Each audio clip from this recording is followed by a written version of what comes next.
সাগরে মাছ ধরার ওপর চলছে ৫৮ দিনের নিষেধাজ্ঞা। তাই কাজ না থাকায় অলস সময় কাটছে উপকূলের জেলেদের। তবে ১ মাস পেরিয়ে গেলেও এখনও সরকারি খাদ্য সহায়তা পাননি জেলেরা। জেলা মৎস্য কর্মকর্তা বলছেন, নানা কারণে কিছুটা দেরি হয়েছে, তবে ঈদের আগেই খাদ্য সহায়তা পাবে জেলেরা। আতোয়ার রহমান মনিরের তথ্য, ছবিতে প্রতিবেদন। সাগরে নামতে না পারায় অলস সময় পার করছেন লক্ষ্মীপুরের শত শত জেলে। কেউ কেউ ফিশিং বোট মেরামত করছেন, আবার কেউ জালসহ অন্যান্য সরঞ্জামাদি নিরাপদে সরিয়ে নিচ্ছেন। সাগরে মাছ ধরার উপর নিষেধাজ্ঞা মেনেই তীরে ফিরে এসেছেন তারা। এখন মাছ ধরতে না পারায় তাদের ঘরে চালও নেই, সংসার চালাতে হিমশিম খাচ্ছেন তারা।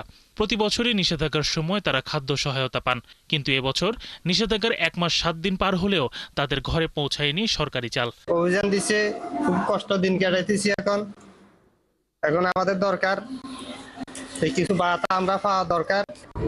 আমরা চাই সরকার আমাদেরকে কিছু বাতা দেব।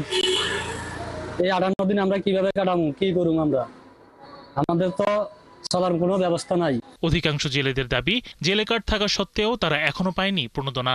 এই অবস্থায় ঈদের আগে পরিবার নিয়ে বিপাকে পড়েছেন তারা। সব জেলে উপরে থাকবে, তো জেলেদেরা খাবে কি? তাদেরকে সরকার অনেক কিছু বরাদ্দ করে, অনেক কিছু দেয়, কিন্তু তারা এগুলো পাইতেছে না। এখন আমাদের ধরো কোনো কাজকর্ম নাই। এখন আমাদের এই ২০টা মানুষের যে আবার জেলেদের আমরা কোনো চাল ফাট পাই না। এখন এই ২০টা মানুষের ১০০ জন লোক আসছিল। এখন চলাফেরা কিভাবে অনেক কাজ চাইতেছে না। আমরা গরিব মানুষ, নিরীহ মানুষ জাল বাই ভাত খাই। আমরা কোনো রকম জীবন যেমন চলে, সংসার চলে, আমরা জাল বাই খাই। অন্তত আমরা বেকারদের হয়ে গেছি। এদিকে জেলা মৎস্য অধিদপ্তর জানায়, ঈদের আগে দ্রুত খাদ্য সহায়তা পৌঁছানো হবে জেলেদের। লক্ষ্মীপুর জেলায় আমাদের সংযোগগামী জেলে আছে 20,015 জন। আমরা অলরেডি এই 20,015 জনের জন্য প্রথম কিস্তির চালে যে বরাদ্দটা পেয়েছি।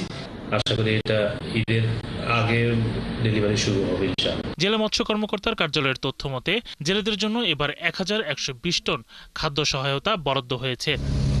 শরীফ আজাদ প্রীতম, ৭১।